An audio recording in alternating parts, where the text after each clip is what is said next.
أن أكون عالما فالعلم ميراث النبي.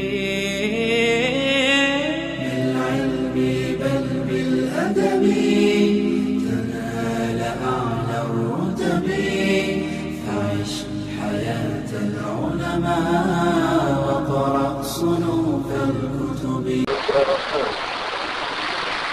أعوذ بالله من الشيطان الرجيم.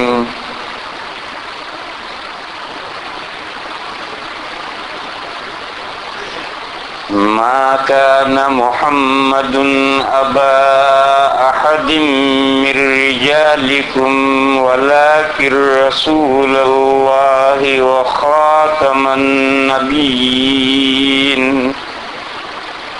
وكان الله بكل شيء عليما. صدق اللہ مولانا العظیم. بزرگوں اور بھائیوں، کہاں آؤ گے بھائی؟ جگہ تو ہے نہیں، بیٹھ جاؤ جہاں ہو وہیں بیٹھ جاؤ.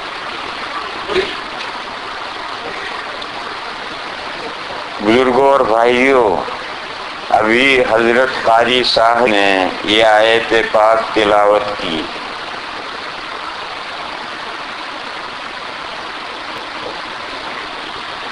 آج کی مختصر سی صحبت میں اسی آیت پاک کو سمجھ لو.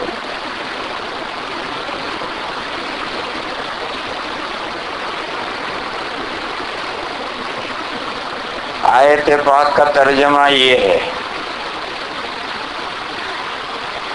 حضرت محمد مصطفیٰ صلی اللہ تعالی علیہ وسلم تمہارے مردوں میں سے کسی کے باپ نہیں ہیں.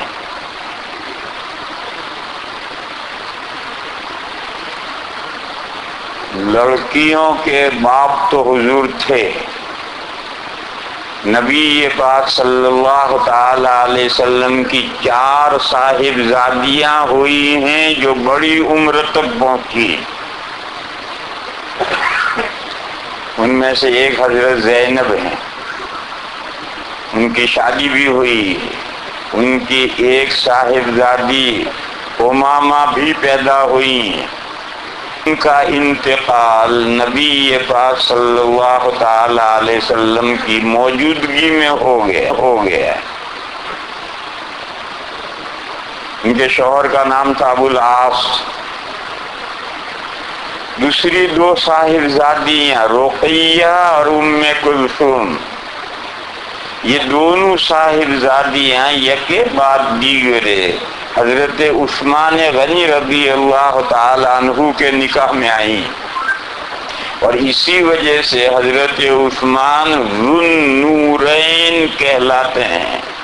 2 نور والے، یعنی جن کے نکاح میں یکے بعد دیگرے حضور کی 2 صاحبزادیاں آئیں، اور دونوں کا انتقال نبی پاک صلی اللہ تعالی علیہ وسلم کی موجودگی میں ہو گیا.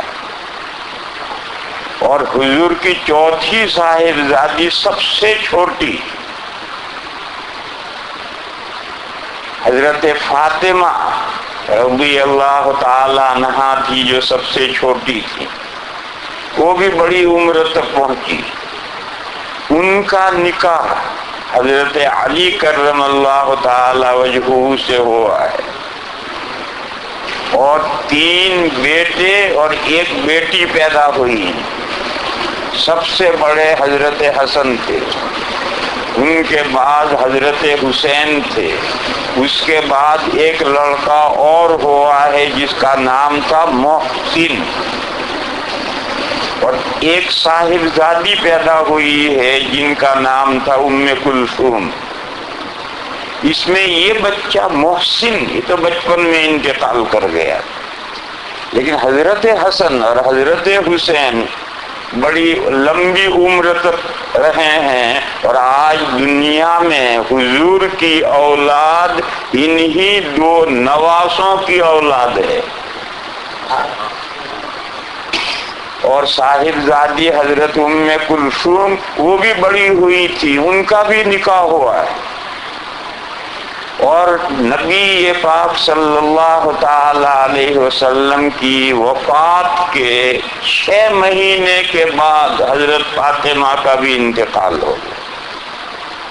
بہرحال صاحبزادیاں تو حضور کی بڑی عمر تک حیات رہی ہیں، تو عورتوں کے باپ تو حضور تھے، مگر تم میں سے مردوں کے باپ نہیں ہیں۔ نبی پاک صلی اللہ تعالی علیہ وسلم کے 3 یا 4 صاحبزادے ہوئے ہیں۔ سب سے بڑے صاحبزادے حضرت ام کلثوم، سب سے بڑی صاحبزادے حضرت قاسم ہیں، جن کی وجہ سے حضور کی کنیت تھی ابو القاسم۔ سب سے آخری صاحبزادے حضرت ابراہیم تھے، جو حضرت ماریہ قبطیہ کے بطن سے تھے۔ ان کے علاوہ 2 یا 1 صاحبزادے اور ہوئے ہیں۔ 3 نام آتے ہیں، عبداللہ، طیب، طاہر۔ یہ ایک ہی صاحبزادے کے تینوں نام ہیں یا 2 کے نام ہیں، اس میں اختلاف ہے۔ بہرحال یہ 3 یا 4 صاحبزادے جو حضور کے ہوئے ہیں، وہ بالکل بچپن میں سب کا انتقال ہو گیا ہے۔ 2 سال کی عمر کسی کی نہیں ہوئی، 2 سال کی عمر سے پہلے سبھی بیٹوں کا انتقال ہوا، اور حضور کی ساری اولاد پہلی بیوی صاحبہ حضرت خدیجۃ الکبریٰ کے پیٹ سے ہے۔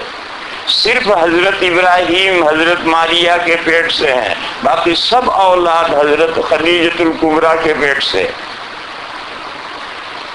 عربی میں رجل اور اردو میں مرد اس کو کہتے ہیں جو بلوغ کے زمانے تک زندہ رہے، بالغ ہو جائے تو یہ مرد ہوا۔ عربی میں اس کو رجل کہیں گے، اس سے نیچے ہوگا تو صبیٌ کہیں گے، چائلڈ، بچہ۔ تو قرآن کریم نے یہ کہا کہ حضرت محمد مصطفیٰ صلی اللہ تعالی علیہ وسلم تمہارے مردوں میں سے کسی کے باپ نہیں۔ عورتوں کے باپ تو ہیں، بچوں کے باپ بھی ہوئے ہیں، لیکن حضور کے صاحبزادوں میں سے کوئی صاحبزادہ بلوغ کے زمانے تک نہیں پہنچا۔ یہ جو ارشاد فرمایا اللہ تعالیٰ نے، اس کا بیک گراؤنڈ کیا ہے؟ اس کا بیک گراؤنڈ جہاں یہ آیت آئی ہے سورہ احزاب میں، اس سورہ احزاب کا شروع سے پورا حصہ اسی مضمون کو لیے ہوئے چل رہا ہے، اور وہ مسئلہ ہے ایڈoption کا۔ اسلام سے پہلے بھی لڑکے یا لڑکی کو ایڈوپٹ کرنے کا، گود لینے کا طریقہ رائج تھا، اور اسلام کے بعد بھی مسلمانوں میں بھی اور مسلمانوں کے علاوہ دنیا کی تمام قوموں میں ایڈoption کا طریقہ جاری ہے۔ بچے کو گود لیتے ہیں، لڑکے کو بھی لڑکی کو بھی، کسی کا گود لیتے ہیں۔ اسلام سے پہلے بھی تصور یہ تھا، اور آج بھی جاہلیت کا تصور یہ ہے۔ یہ لفظ جاہلیت کے معنی نن مسلم کمیونٹی۔ جاہلیت کا مطلب یہ ہے کہ جو اسلامی تعلیمات سے واقف نہیں ہے، دوسرا کوئی مذہب مانتے ہیں، دوسرے مذاہب کے جو ماننے والے جہاں ہیں وہ سب جاہلیت کہلاتے ہیں۔ آج بھی جاہلیت کا تصور ہے، یعنی غیر مسلموں کا تصور یہ ہے کہ ایڈوپٹ کرنے سے لڑکا اور لڑکی ریئل اولاد کی طرح ہو جاتے ہیں۔ اسلام سے پہلے بھی یہی تصور تھا، اور آج بھی دنیا میں یہی تصور پایا جاتا ہے اسلام کے علاوہ، کہ کسی بچے کو گود لیا جائے تو اپنے حقیقی بیٹے کی طرح ہو گیا، کسی بچی کو گود لیا جائے تو اپنے حقیقی بیٹی کی طرح ہو گیا، اور ایڈوپٹر جب مرے گا تو اس کی میراث بھی یہ پائیں گے۔ اس کا جو کچھ چھوڑے گا وہ بھی اس لڑکے لڑکی کو ملے گا جس کو گود لیا ہے. یہ تصور آج بھی دنیا میں باقی ہے.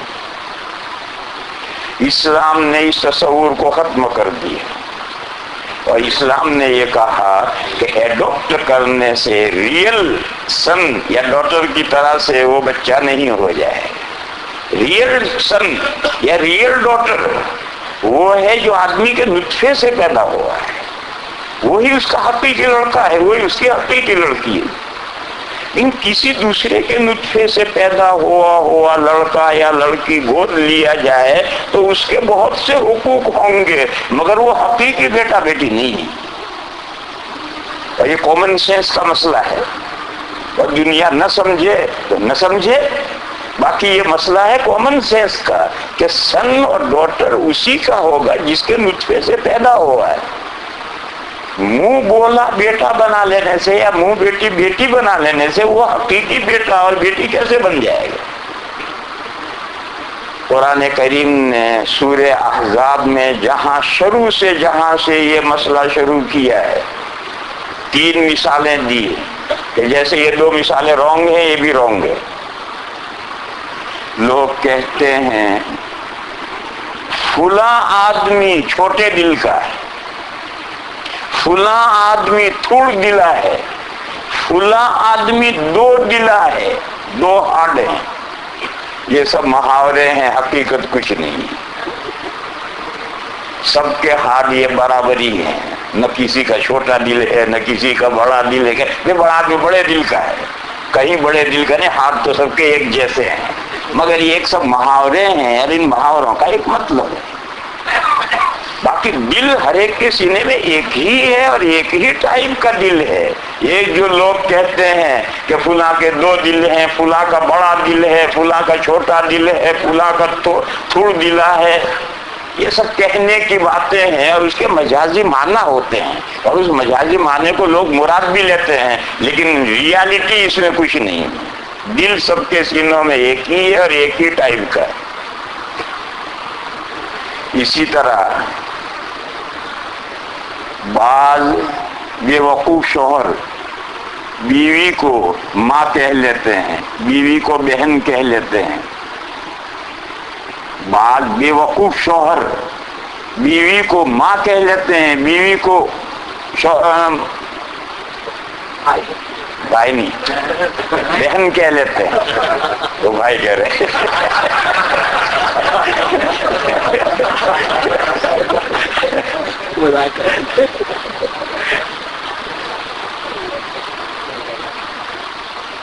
تو وہ تیری ماں ہے، وہ تیری بہن ہے. یوں کہہ لینے سے کوئی بیوی ماں تھوڑی بن جاتی ہے، کہہ لینے سے کوئی بیوی بہن تھوڑی بن جاتی ہے. لیکن بعض بے وقوف شوہر ایسا کہہ لیتے ہیں تو کہہ لینے سے وہ ماں اور بہن تھوڑی بنتی ہے، وہ بیوی بیوی ہے. البتہ قرآن نے کہا کہ ایسی نامعقول بات کیوں کہی، لہذا زہار ہو گیا اور زہار کا کفارہ ادا کرو گے تب بیوی سے فائدہ اٹھا سکتے ہو. یہ پینلٹی لگا دی. وہ ماں نہیں بنی، وہ بہن نہیں بنی، مگر ایسی محمل غلط منکر بات ضرور بات کیوں کہی؟ لہذا شریعت نے پینلٹی مقرر کی تاکہ کوئی ایسی حماقتیں نہ کیا کریں آگے.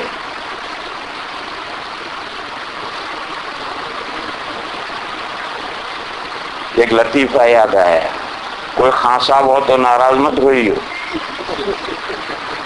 ایک خان صاحب کی بیوی کا انتقال ہو گیا تو وہ بہت رو رہے.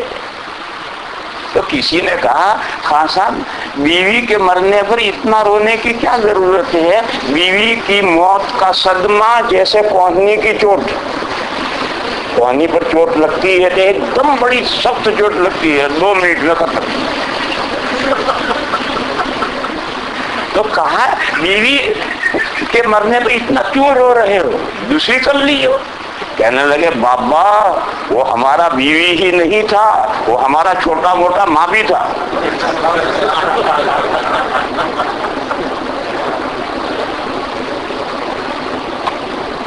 تو پیار میں یہ بھی کہتا ہے آدمی یہ کہنے کی اجازت نہیں، بیوی بیوی ہے، ماں بہن بہن ہے. ایسا کوئی محمل جملہ استعمال کرے گا تو پینلٹی لگے گی، کفارہ زہار آئے گا. جب تک کفارہ زہار نہیں دے گا بیوی سے صحبت نہیں کر سکتا. اور بیوی کو ابا کہہ لے تو کوئی پینلٹی نہیں ہے. یہ بھی مسئلہ سمجھ لو، ہنسنے کا نہیں ہے. اگر کوئی بیوی کو بھائی کہہ لے، چچا کہہ لے، ماموں کہہ لے، ابا کہہ لے، کوئی پینلٹی نہیں. عرب میں بیٹے کو بھی کہتے ہیں تعال ابویا، اور بیوی سے کہیں گے تعال ابویا. بیٹے کو بھی باپ کہتے ہیں اور بیوی کو بھی باپ کہتے ہیں. عرب میں جاؤ، سعودیہ میں یہی محاورہ ہے، بیٹے کو بھی کہیں گے، بیٹی کو بھی ابویا، اور بیوی کو بھی کہیں گے ابویا. تو اگر بیوی کو باپ کہہ لے، بھائی کہہ لے، چچا کہہ لے، ماموں کہہ لے تو غلط بات ہے، مگر اس کی پینلٹی کوئی نہیں. اور ماں کہہ لے یا بہن کی طرح کہہ لے، بہن کی طرح، صرف بہن نہیں، بہن کی طرح اور بہن ماں کی طرح تو پینلٹی لگے گی. ماں کی طرح اور بہن کی طرح کا مطلب یہ ہے کہ جیسے ماں سے اور بہن سے صحبت حرام ہے، میرے لیے تجھ سے بھی صحبت حرام ہے. یہ مطلب ہوتا ہے ماں کی طرح اور باپ کیا بہن کی طرح. اور یہ کہے کہ تعال یا امی، بیوی سے کہہ دے، یہ زہار نہیں ہوگا، اس کا کوئی کفارہ نہیں. تو قرآن کریم نے کہا کہ تم جو اپنی بیویوں کو ماں کہہ لیتے ہو وہ تمہاری مائیں نہیں، وہ تمہاری وائف ہیں. اور جو کچھ لوگ کہتے ہیں بیوی کو کہتے ہیں تعال یا ابویا، یہ سب منہ کی باتیں ہیں، خواہ مخواہ کی فضول باتیں. اسی طرح سے قرآن نے کہا کہ جو تم کسی کے بیٹے کو اپنا بیٹا کہہ لیتے ہو، کسی کی بیٹی کو اپنی بیٹی کہہ لیتے ہو، ایڈاپٹ کر لیتے ہو، منہ بولا بیٹا بیٹی کہہ لیتے ہو، اس سے وہ ریئل بیٹا بیٹی نہیں بنتا. بس ایک بیٹی گود لی، یہ بیٹی بڑی ہو گئی، یہ ایڈاپٹر اس سے نکاح کر سکتا ہے، وہ اس کی بیٹی نہیں ہے، وہ اجنبی لڑکی ہے. وہ بڑی ہو کر بالغ ہونے کے بعد بھی اگر ایڈاپٹر کے محرم نہ ہو، بھائی کی بیٹی ہے تو محرم ہے، لیکن ایک اجنبی آدمی کی بیٹی ہے، اس کی محرم نہیں ہے، تو یہ ایڈاپٹر جس نے اس سے گود لیا ہے یہ بڑے ہونے کے بعد اس کو نکاح کر سکتا ہے. ایک عورت نے ایک لڑکا گود لیا تو وہ ماں نہیں بن گئی. یہ لڑکا بڑا ہونے کے بعد جب بالغ ہو جائے گا تو یہ ایڈاپٹ کرنے والی عورت کے لیے اسے پردہ ضروری ہے، اور وہ محرم نہ ہو تو اسے نکاح بھی ہو سکتا ہے. بیٹا بیٹی کہہ لینے سے بیٹا بیٹی کے احکام نہیں آئیں گے، مرنے کے بعد میراث کے احکام بھی نہیں آئیں گے. مگر یہ بات ایسی عجیب و غریب ہے کہ آج تک دنیا یہی مانتی چلی جا رہی ہے. اسلام سے پہلے بھی یہی مانتی چلی جا رہی تھی. اسلام نے اسلام چاہتا تھا کہ وہ بھی تمہارا لاؤڈ اسپیکر گیا. اسلام یہ چاہتا تھا کہ یہ بات بالکل مسلمانوں میں سے ختم ہو جائے، یہ تصور ہی ختم ہو جائے. اس کے لیے نبی پاک صلی اللہ تعالی علیہ وسلم کا ایک معاملہ پیش آیا، ایک واقعہ پیش آیا. ایک لمبے واقعے میں نبی پاک صلی اللہ تعالی علیہ وسلم نے حضرت زید بن حارثہ کو ایڈاپٹ کیا تھا، اپنا بیٹا بنا لیا. اور زمانے جاہلیت کے تصور کے مطابق سن آف کی جگہ ان کے باپ کا نام نہیں بولا جاتا تھا، زید بن حارثہ نہیں کہا جاتا تھا، بلکہ زید بن محمد کہا جاتا تھا. یہ تو نبوت سے پہلے کا واقعہ ہے. پھر وہ بڑے ہو گئے تو نبی پاک صلی اللہ تعالی علیہ وسلم نے ان کا نکاح اپنی پھوپھی ذات بہن سے کروایا. حضرت زینب بنت جحش رضی اللہ تعالی عنہا سے ان کا نکاح کروایا گیا، مگر میاں بیوی میں موافقت نہیں ہوئی. روز دونوں میں لڑائی جھگڑے ہوتے رہتے تھے. اور حضرت زید کے باپ کی جگہ پر تو حضور تھے، تو بیٹے کا اگر بیوی کے ساتھ جھگڑا ہوگا تو باپ سے ہی کہے گا. تو حضرت زید بار بار حضور سے کہتے تھے میرا اس بیوی کے ساتھ نباہ نہیں ہوگا. بیوی اونچے خاندان کی تھی، قریش کی تھی، حضور کی پھوپھی ذات بہن تھی، اور حضرت زید پر غلامی کا داغ لگا ہوا تھا. وہ غلام رہے تھے کسی زمانے میں، اور حضور نے آزاد کر کے ان کو اپنا بیٹا بنایا تھا. تو حضور بار بار انہیں سمجھاتے رہے کہ نباہ کرو، میری وجہ سے انہوں نے تمہارے ساتھ نکاح منظور کیا ہے، اب اگر تم اسے طلاق دے دو تو ایک داغ اور لگے گا اس پر. بار بار حضور ان کو سمجھاتے رہے مگر بیل منڈے نہیں چڑھی. بیل جانتے ہو، کدو کی بیل کی، اور چھت کے اوپر چڑھ کر پھر پھیلے گی. یہ جو چھت کا کنارا، دیوار کا کنارا یہ منڈا ہے. بیل وہاں تک چڑھے گی تو اوپر جا کر پھیلے گی، بیل منڈے نہیں چڑھی. اور ایک وقت آیا کہ حضرت زید نے حضرت زینب کو طلاق دے دی.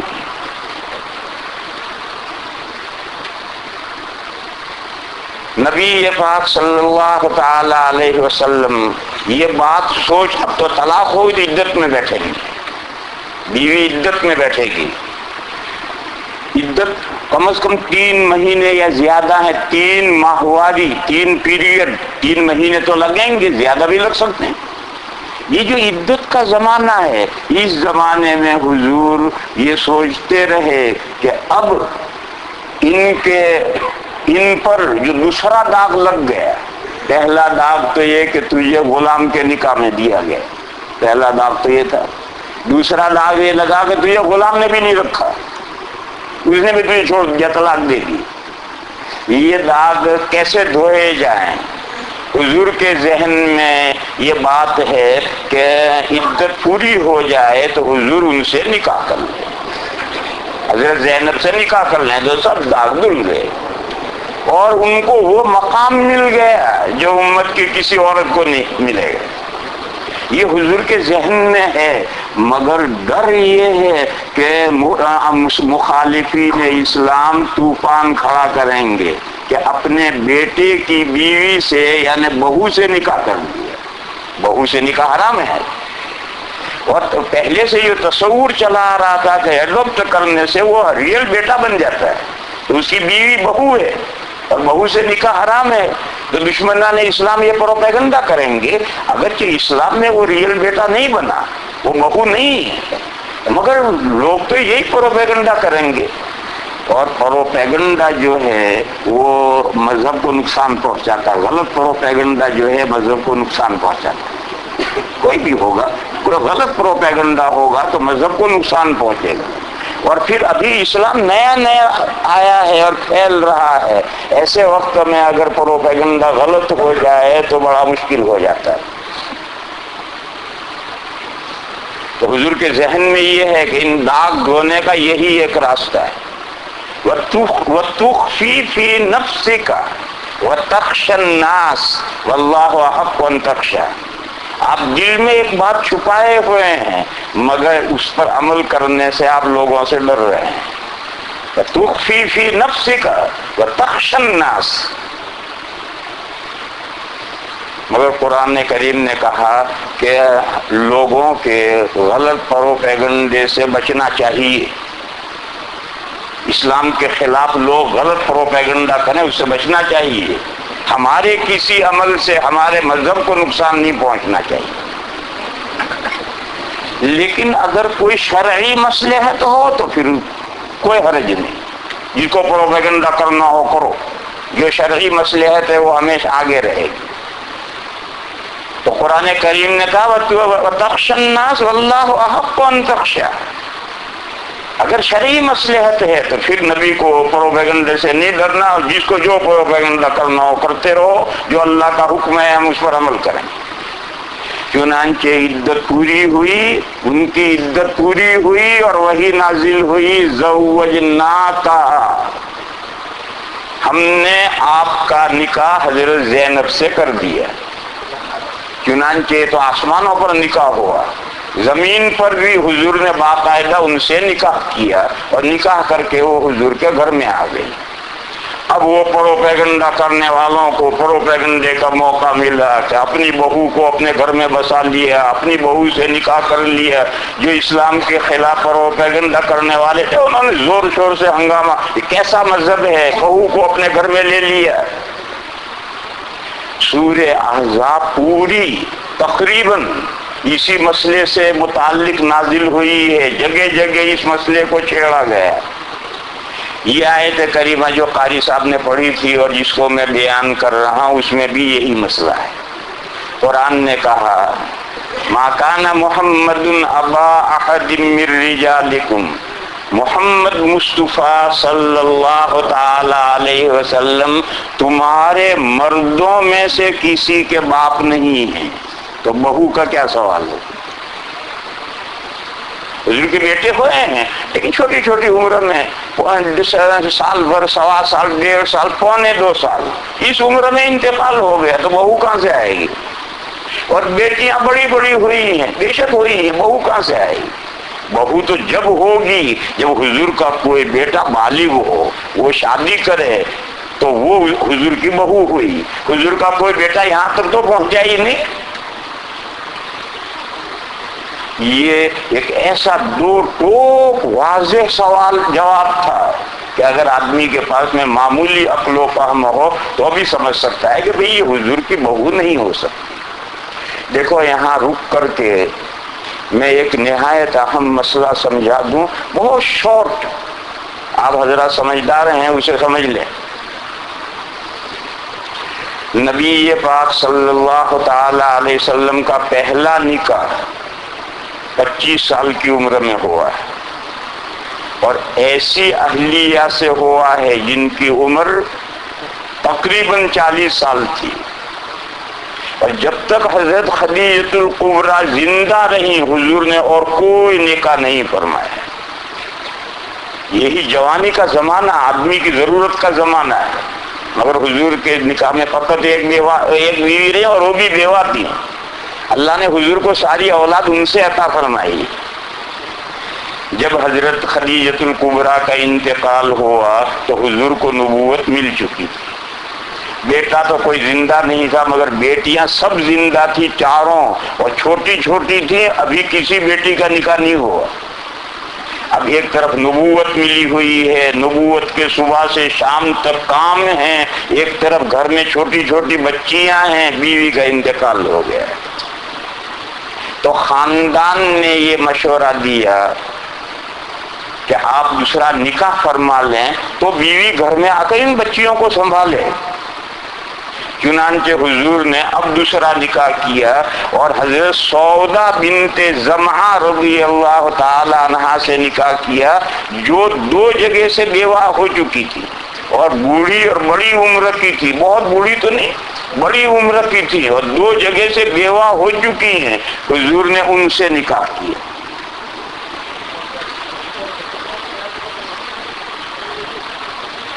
پھر حضور کے گھر میں 1 سے زیادہ بیویاں آئی ہیں زندگی کے آخری 7 سال میں۔ حضور کی وفات ہوئی 63 سال میں، 63، تو آخری 7 سال 56۔ جب حضور کی عمر 56 ہو گئی وہاں تک حضور کے گھر میں ایک بیوی رہی ہے اور وہ بھی بیوہ، پہلی بھی بیوہ، وہ ایک جگہ سے بیوہ تھی اور دوسری بیوہ اور 2 جگہ سے بیوہ۔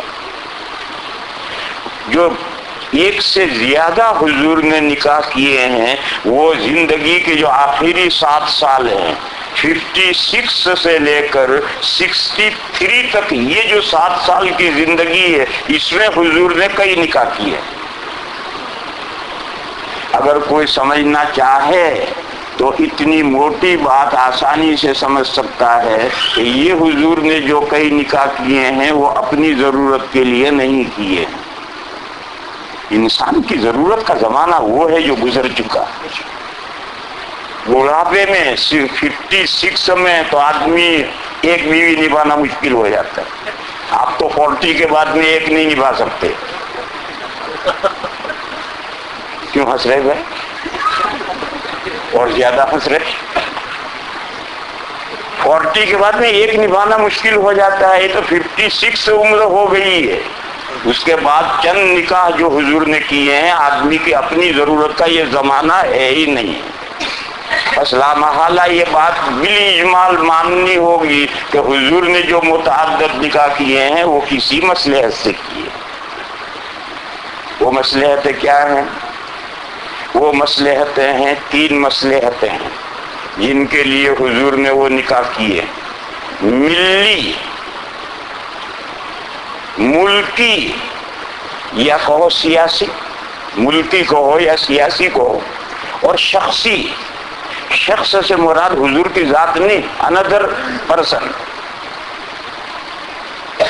یہ 3 مقاصد سے حضور نے یہ جتنے بھی نکاح کیے ہیں آخری 7 سال میں، حضور نے اپنی زندگی کے آخری 7 سال میں جو نکاح فرمائے ہیں وہ ان 3 مقاصد سے کیے ہیں. ملی، ملکی، سیاسی اور شخصی. ملی یعنی دینی، ملی یعنی دینی.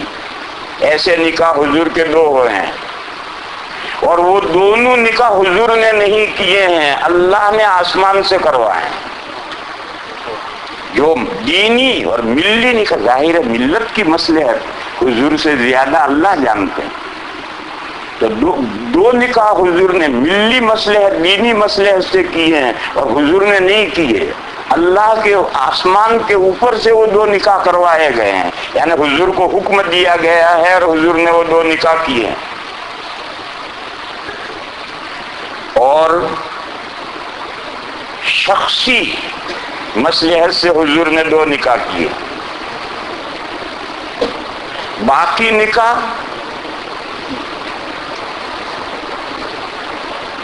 سیاسی مقاصد سے کیے گئے. باقی 4 نکاح ہیں، 2 اور 2 4، اور باقی 4 سیاسی مصلحت سے کیے.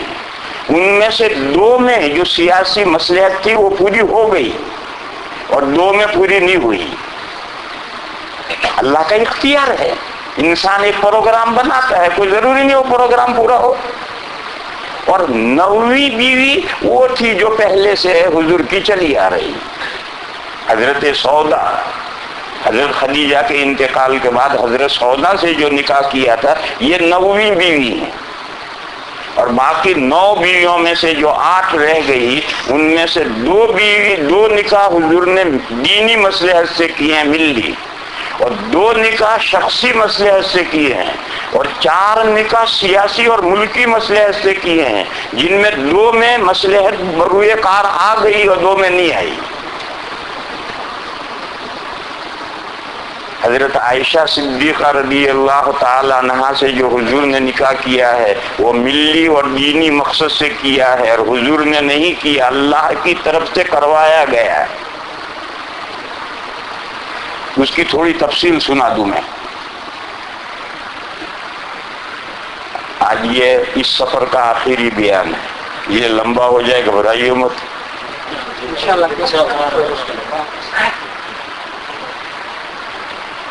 جب حضرت خدیجہ کا انتقال ہوا اور خاندان نے مشورہ دیا کہ یا رسول اللہ دوسرا نکاح کر لیجیے، تو حضور تیار ہو گئے اور خاندان ہی وائف ڈھونڈیں گے، لڑکی ڈھونڈیں گے جس سے حضور کا نکاح ہوگا. اس زمانے میں حضور نے خواب دیکھا. خواب میں ایک شخص آیا، فرشتہ ایک شخص آیا، اور وہ ریشم کا کپڑا تہ بتہ کیا ہوا لے کر آیا، اور وہ لا کر حضور کے سامنے رکھا، اور اس نے کہا یا رسول اللہ اسے کھولیے. حضور نے جو کپڑا کھولا تو حضرت عائشہ کا فوٹو نظر آ رہا ہے. اس فرشتے نے، اس خواب میں انسان ہے، اس خواب میں جو آدمی آیا تھا، جب حضور نے کپڑا کھولا اور حضرت عائشہ نظر آ رہی ہیں تو اس نے کہا یا رسول اللہ یہ آپ کی بیوی ہے. خواب ختم. اب حضور حیرت میں کہ اس خواب کا کیا مطلب؟ حضور کا اور حضرت ابوبکر صدیق کا تو اتنا گہرا تعلق تھا کہ روزانہ 2 مرتبہ حضور حضرت ابوبکر کے گھر جاتے تھے، صبح بھی اور شام بھی.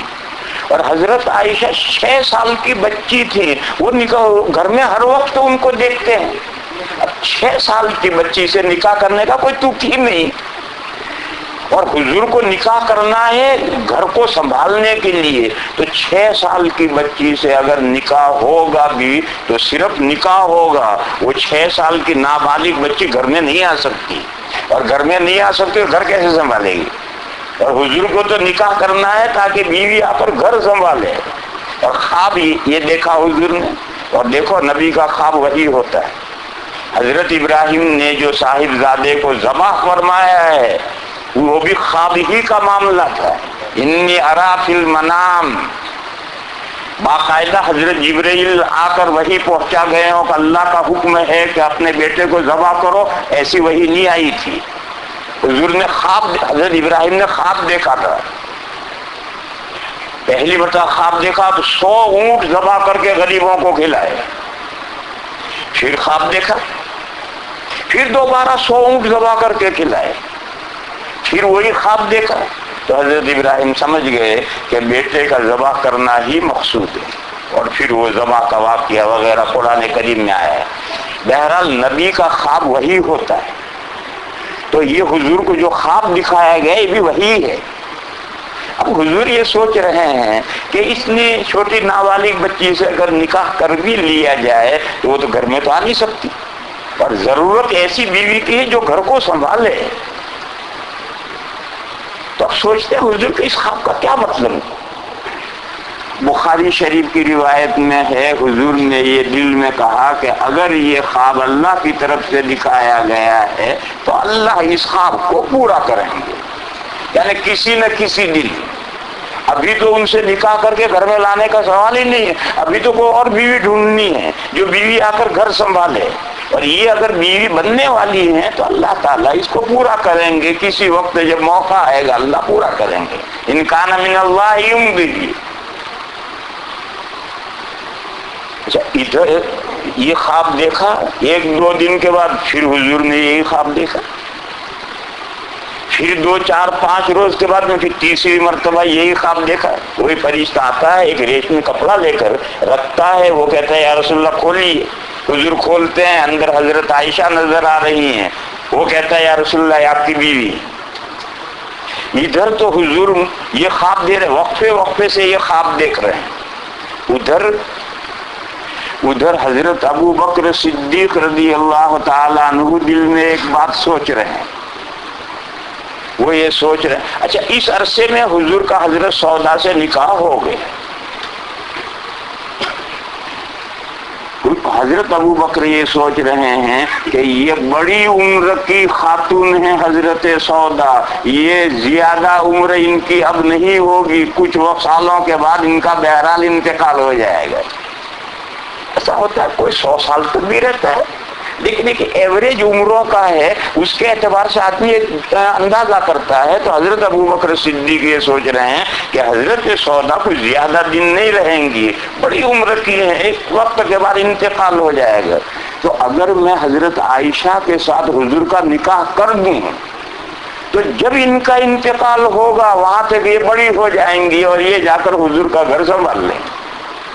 یہ پلان حضرت ابو بکر اپنے دل میں سوچ رہے ہیں کہ آج اگر میں یہ نکاح کر لوں تو جب یہ حضرت سودا نہیں رہیں گی اس وقت یہ بڑی ہو چکی ہوں گی اور یہ جا کر گھر سنبھال لیں گے.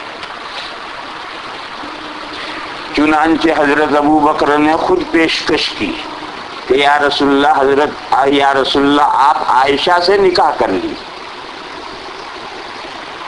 تو حضور تو 3 مرتبہ وہ خواب دیکھ چکے تھے. اب سمجھ میں بات آئی، حضور نے قبول کر لیا اور حضور کا حضرت عائشہ کے ساتھ نکاح ہو گیا. نکاح ہو کر بات ختم.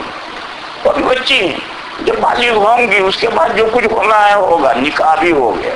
دیکھو مسئلہ نکاح نابالغی میں ہو سکتا ہے، لڑکا نابالغ ہو لڑکی نابالغ ہو، دونوں نابالغ ہو، نکاح ہو سکتا ہے.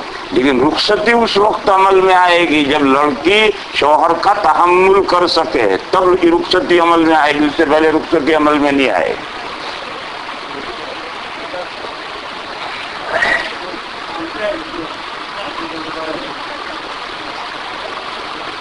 دیکھو میں نے کیا جملہ کہا تھا کہ دو نکاح جو دینی مصلحت سے، ملی مصلحت سے ہوئے ہیں، وہ دونوں آسمان سے کروائے گئے ہیں۔ دیکھو حضرت عائشہ بار بار خواب دکھایا گیا ہے، اور نبی کا خواب وہی ہوتا ہے، وہ اللہ کی طرف سے نکاح کروایا گیا ہے۔ دوسری بات کہ حضرت عائشہ جو حضور کے نکاح میں آئیں تو دین کی کیا مصلحت پوری ہوئی، جس کو ہر مسلمان جانتا ہے، ہر علماء خوب جانتے ہیں۔ حضور نے صحابہ میں یہ اعلان کیا تھا، خذوا نصف دینکم من حمیرہ۔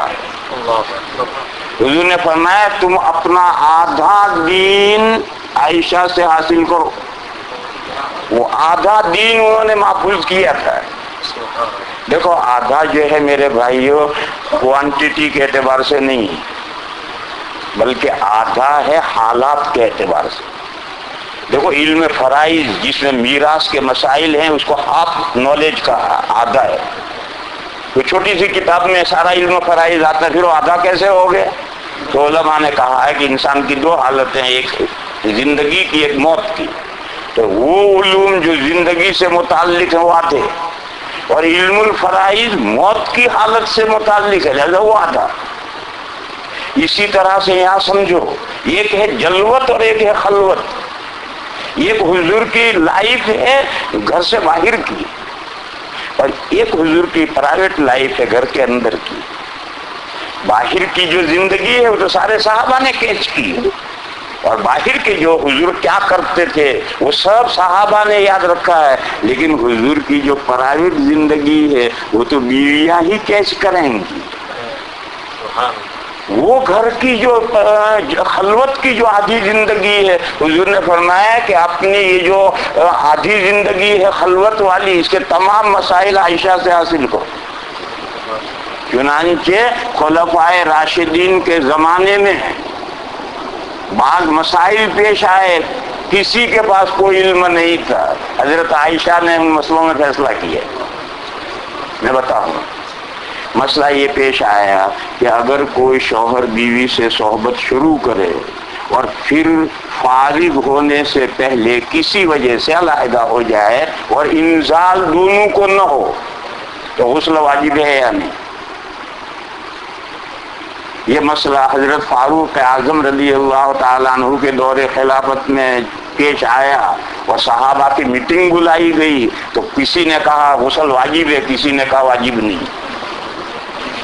حضرت عمر نے کہا کہ اللہ کے بندو، تم امت کا خلاصہ ہو، تم ایسے مسئلے میں جو روز گھروں میں پیش آتا ہے اس میں آپس میں اختلاف کرو گے، کیسے کام چلے گا؟ ایک بات طے کرو۔ حضرت علی نے کہا یہ مسئلہ آپ ازواج مطہرات سے پوچھیے۔ حضرت عمر نے حضرت حفصہ کے پاس، جو حضرت عمر کی بیٹی تھی، ان کے پاس بھیجا تو حضرت حفصہ نے کہا میرے ساتھ ایسا کوئی معاملہ حضور کا پیش نہیں آیا۔ تب پھر آخر میں آدمی حضرت عائشہ کے پاس بھیجا گیا تو حضرت عائشہ نے بتلایا کہ میرے درمیان اور حضور کے درمیان میں ایسا معاملہ پیش آتا تھا اور ہم دونوں غسل کرتے تھے۔ جب یہ اطلاع آئی حضرت عمر نے کہا دیکھو یہی مسئلہ ہے، اگر آج اس کے خلاف کوئی بولا تو مار مار کر کے سیدھا کر دوں گا، اور امت کا اس مسئلے پر اجماع اور اتفاق ہو گیا۔ تو اب یہ پرائیویٹ زندگی کا مسئلہ ہے، میاں بھی ملتے ہیں اور یہ حالت پیدا ہوتی ہے، غسل ہے یا نہیں، سے حضرت عائشہ نے حل کیا۔ ایسے پرائیویٹ زندگی کے کتنے ہی مسائل ہیں جن کا علم حضرت عائشہ کے پاس تھا۔ تو حضور نے فرمایا کہ اپنا آدھا دین عائشہ سے حاصل کرو، آدھا دین یعنی دین کا وہ حصہ جو پرائیویٹ زندگی سے متعلق ہے وہ عائشہ سے سیکھو۔ یہی وہ دینی مصلحت ہے۔ میں نے کہا تھا کہ یہ دو نکاح ہوئے ملی اور دینی مصلحت سے، وہ دینی مصلحت یہ ہے۔ اس سے زیادہ تفصیل نہیں کرنا، دیکھو ایک مسئلہ میں نے نمٹا دیا کہ دو نکاح ملی مصلحت سے ہوئے اور حضور نے نہیں کی، اللہ نے کروائے۔ ایک نکاح تو حضرت عائشہ کا ہے کہ برابر خواب دکھا کر کے یہ نکاح اللہ نے کروایا ہے، اور دینی مصلحت یہ ہے کہ حضور کی جو پرائیویٹ لائف ہے، خلوت کی زندگی ہے، اس کو سارا محفوظ حضرت عائشہ نے رکھا ہے، سب سے زیادہ محفوظ انہوں نے رکھا ہے۔ دوسرا نکاح جو ملی مصلحت سے ہوا ہے وہ یہ حضرت زینب کا ہوا ہے۔ ایڈوپشن کی رسم توڑنے کے لیے اللہ نے آسمان سے وحی بھیجی کہ ہم نے آپ کا ان کے ساتھ نکاح کر دیا ہے، لوگوں سے ڈرنے کی کوئی ضرورت نہیں ہے، لوگوں کو پروپیگنڈے سے ڈرنے کی کوئی ضرورت نہیں ہے، واللہ احق ان تخشى۔ اور پھر حضور نے دنیا میں بھی ان سے نکاح کر لیا ہے، یہ وہ دینی مصلحت ہے۔ چنانچہ مسلمانوں کے ذہنوں میں سے بالکل یہ مسئلہ ایسا صاف ہو گیا ہے کہ آج ساری دنیا جو کچھ کہتی ہو کہتی رہے، مسلمان کے ذہن میں کوئی کنفیوژن نہیں ہے۔ ہر مسلمان جانتا ہے کہ ایڈاپٹ کرنے سے ریئل بیٹا بیٹی نہیں بنتے۔ تو دوسرا نکاح حضرت زینب کے ساتھ، یہ دینی مصلحت سے ایڈوپشن کی رسم توڑنے کے لیے، رسم توڑنے کا مطلب اسے جو حقیقی بیٹا بیٹی سمجھ لیا جاتا ہے اس بات کو ختم کرنے کے لیے حضور کا نکاح کروایا تاکہ عملی طور پر یہ بات ختم ہو جائے۔ اور چار نکاح حضور نے پولیٹیکل مصلحت سے کیے، ان میں سے 2 نکاحوں میں وہ مصلحت جو پیش نظر تھی وہ پوری ہوئی، 2 میں نہیں ہوئی۔ وہ 2 نکاح جن میں مصلحت پوری ہوئی ہے وہ نکاح ہیں، ایک حضرت میمونہ رضی اللہ تعالی عنہا سے نکاح، نہیں میں نے غلط کہا، وہ 2 نکاح جس میں سیاسی مصلحت پوری نہیں ہوئی، دماغ میرا بھی کنفیوز ہو رہا ہے، وہ 2 نکاح جس میں سیاسی مصلحت وہ پوری ہوئی، ان میں ایک نکاح حضرت معاویہ رضی اللہ تعالی عنہ کی بہن حضرت ام حبیبہ سے ہوا، اور دوسرا نکاح قبیلہ بنو مستلق کی سردار کی لڑکی حضرت جویریہ، ان 2 سے جو نکاح ہوا سیاسی مصلحت سے تھا اور وہ مصلحتیں پوری ہوئی۔ اور 2 نکاح سیاسی مصلحت سے کیا گیا مگر وہ مصلحت پوری نہیں ہوئی۔ ایک حضرت میمونہ رضی اللہ تعالی عنہ سے نکاح کیا، اور ایک حضرت صفیہ سے جو یہود کے خیبر کے یہودیوں کی لڑکی تھی، ان 2 سے سیاسی مصلحت سے نکاح ہوا مگر وہ دونوں مصلحتیں پوری نہیں ہوئی۔ اس کی بڑی لمبی تفصیلیں ہیں مگر میں بہت شارٹ نمٹا ہوں اسے، آپ سمجھنے والے سمجھ لیں گے، علماء تفصیل کر لیں گے۔ مکہ اور مدینہ والوں کے درمیان میں یعنی کفر و اسلام کی جنگ مسلسل جاری تھی۔ حضور ہجرت کر کے یہاں آئے تو پیچھے انہوں نے جنگ کی تیاری شروع کرنے کے لیے، ہتھیار خریدنے کے لیے قافلہ بھیجا شام۔ اس قافلے کو روکنے کے لیے وہ ہتھیار لے کر وہاں سے آ رہا تھا، اس کا لیبل تھا کہ تجارتی قافلہ ہے، تجارتی قافلہ نہیں تھا، وہ ہتھیار خریدنے گیا تھا، ہتھیار لے کر آ رہا تھا، اور انہی ہتھیاروں سے مدینہ پر حملہ ہونا تھا۔ انگریزی والے کہتے ہیں best policy of defence is attack. Best policy of defence is attack. دفاع کا بہترین ذریعہ حملہ ہے۔ حضور نے سوچا کہ اس قافلے کو روک دیا جائے، جو ہتھیار لے کر آ رہا ہے اس کو روک دیا جائے، یہ ہتھیار اگر مکہ پہنچ گئے تو ہماری موت آ جائے گی۔ تو حضور اس قافلے کے تلاش میں مدینہ سے نکلے، اور اسی قافلے کے ہتھیاروں کو بچانے کے لیے مکہ سے 1000 کا لشکر نکلا، اور اللہ کو جو منظور تھا وہ قافلہ ہتھیار لے کر بچ کر چلا گیا، اور حضور کا ان 1000 کے لشکر سے مقابلہ ہو گیا بدر میں، اور آنکھ جھپکنے میں اللہ تعالیٰ نے قصہ آر پار کر دیا۔ کافروں کے 70 مارے گئے اور 70 پکڑے گئے، مسلمان صرف 12 شہید ہوئے۔ بدر میں صرف 12 مسلمان شہید ہوئے، جبکہ مسلمانوں کے پاس کوئی ساز و سامان نہیں تھا۔ بہرحال بدر سے یہ جنگ شروع ہوئی، پھر احد ہوئی، پھر اور چھوٹا بدر ہوا، پھر غزوہ احزاب ہوا۔ غزوہ احزاب کے بعد حضور نے ایک خواب دیکھا کہ حضور صحابہ کے ساتھ عمرہ کرنے تشریف لے گئے، احرام باندھ کر طواف کیا، سعی کی، سر منڈا دیے، زلفیں کٹوا دیے، احرام کھول دیے۔ خواب پورا ہو گیا۔ نبی کا خواب وہی ہوتا ہے۔ اور مکہ کی محبت صحابہ اور حضور کے دل میں بے حد تھی، تو حضور نے اور صحابہ نے یہ سمجھا کہ اگر حضور اور صحابہ عمرہ کرنے جائیں گے تو مکہ والے نہیں روکیں گے، کیونکہ مکہ کامن پراپرٹی تھی۔ حج یا عمرہ کرنے آنے والے کو روکنے کا کسی کو حق نہیں تھا، دشمن بھی آ سکتا۔ چنانچہ حضور اور صحابہ عمرے کا احرام باندھ کر چلے، اور حدیبیہ میں مکہ والوں نے روک دیا، اور لمبا چوڑا پھر کوئی صلح ہو گئی۔ صلح یہ ہوئی کہ 10 سال کے لیے جنگ کی ڈبیا بند۔ اب مکہ والے مدینہ والے 10 سال نہیں لڑیں گے۔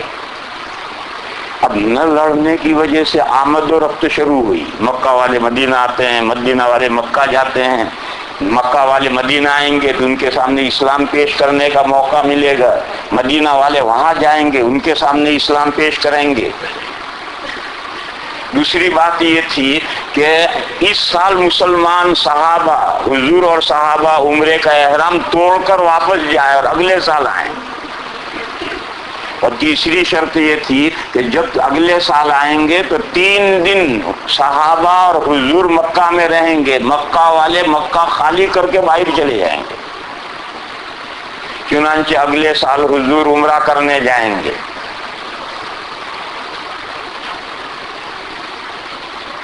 حضور کے چچی کی بہن، حضور کے چچا ہیں حضرت عباس، ان کی بیوی ہیں ام الفضل، ان کی بہن ہے حضرت میمونہ، وہ بیوہ ہو گئی ہیں، مسلمان ہیں، بیوہ ہو گئی اور مکہ میں موجود ہیں بیوہ۔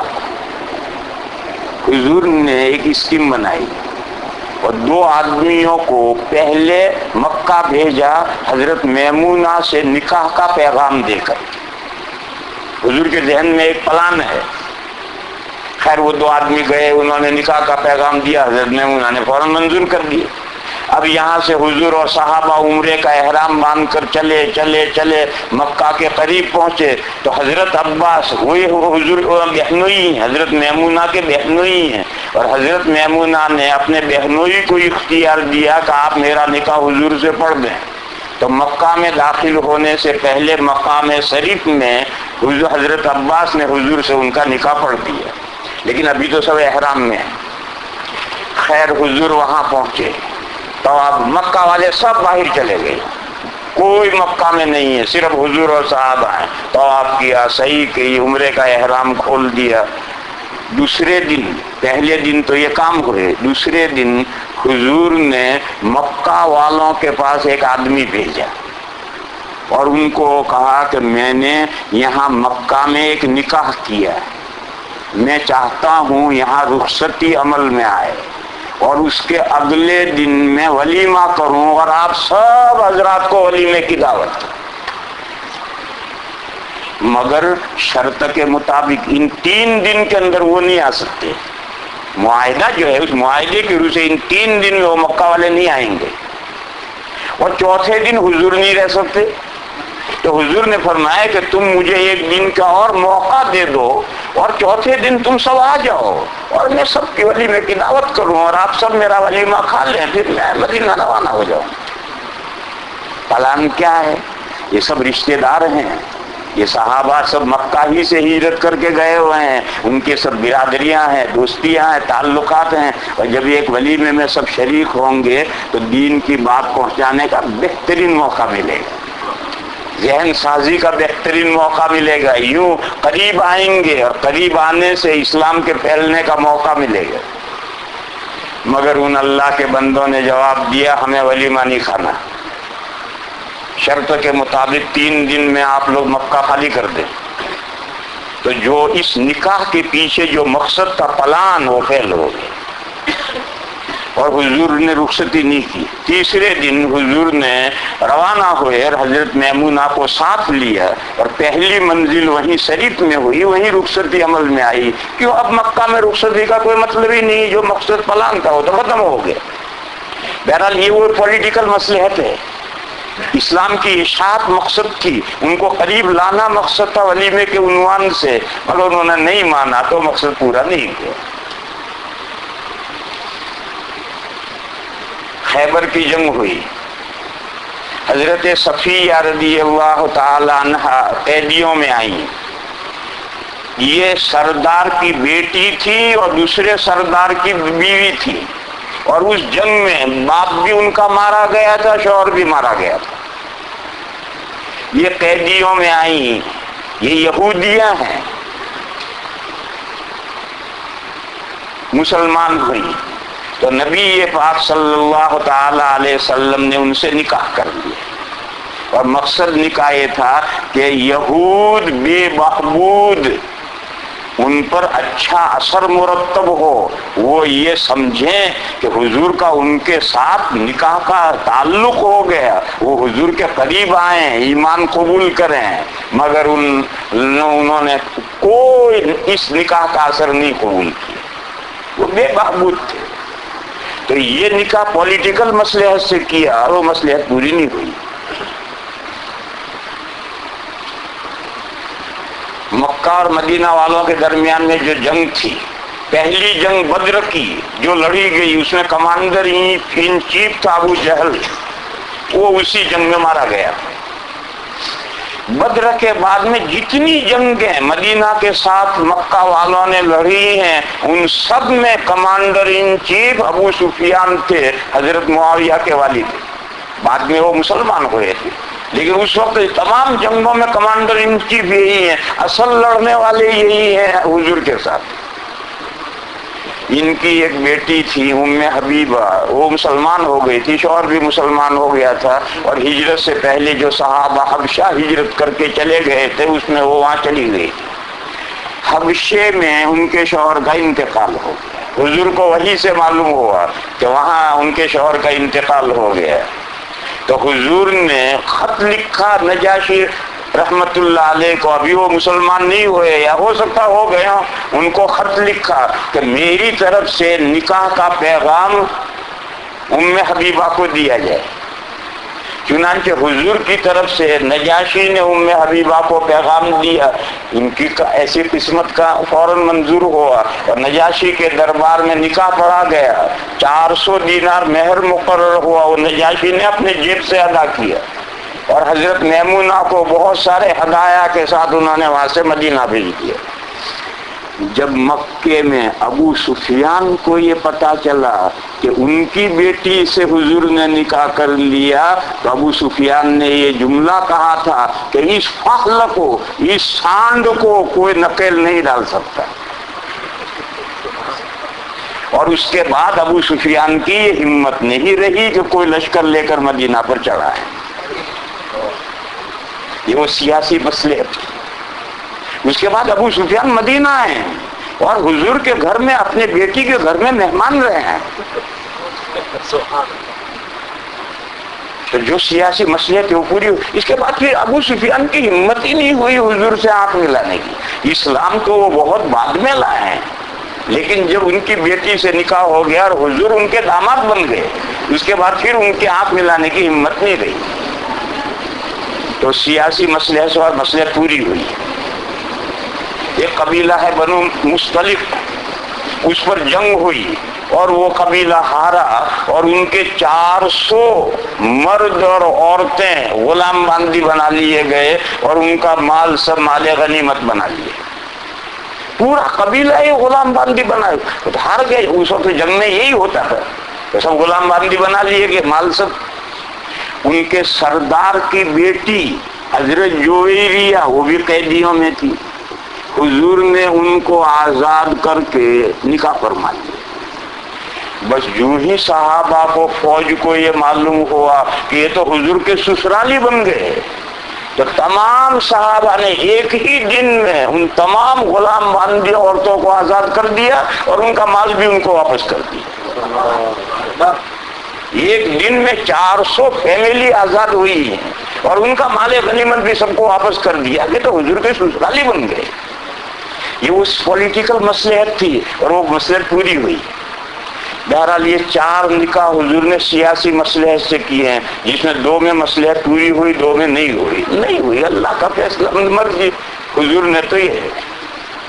اور 2 نکاح حضور نے پرسنل مقصد سے کیے ہیں، شخصی مصلحت سے کیے ہیں، مگر وہ شخصی مصلحت حضور کی اپنی نہیں، اندر پرسن کی. جس زمانے میں دیکھو ایک بات ہمیشہ آپ حضرات تو جانتے نہیں اسلامی تاریخ، یہ علماء بیٹھے ہوئے ہیں. حضرت ابو بکر اور حضرت عمر کے درمیان میں ہمیشہ دوڑ رہتی تھی، دینی کام میں آگے کون بڑھے. اور حضرت ابو بکر کی طرف سے کچھ نہیں تھا، حضرت عمر آگے بڑھنا چاہتے. جب بھی کوئی موقع آتا تھا تو حضرت عمر چاہتے تھے حضرت ابو بکر سے دینی کاموں میں آگے بڑھنا، اور کبھی بڑھ نہیں سکے. حضرت ابو بکر کی طرف سے کوئی دوڑ نہیں تھی، جو اللہ توفیق دے وہ کام کرتے رہتے. مگر حضرت عمر چاہتے تھے ہمیشہ کہ میں ابو بکر سے آگے نکلوں. اور دیکھو یہ جذبہ محمود ہے، قرآن کریم میں ہے وَفِي ذَلِكَ فَلْيَتَنَافَسِ الْمُتَنَافِسُونَ. دینی کام میں ریس کرنا، آگے بڑھنا دوسرے سے، محمود اچھا جذبہ ہے. تو حضرت عمر کا ہمیشہ یہ جذبہ تھا. اس کی روشنی میں سمجھو وہ جو پیچھے کہا تھا، حضرت ابو بکر سوچتے رہے تھے کہ یہ حضرت سودا زیادہ دن کی مہمان نہیں ہے،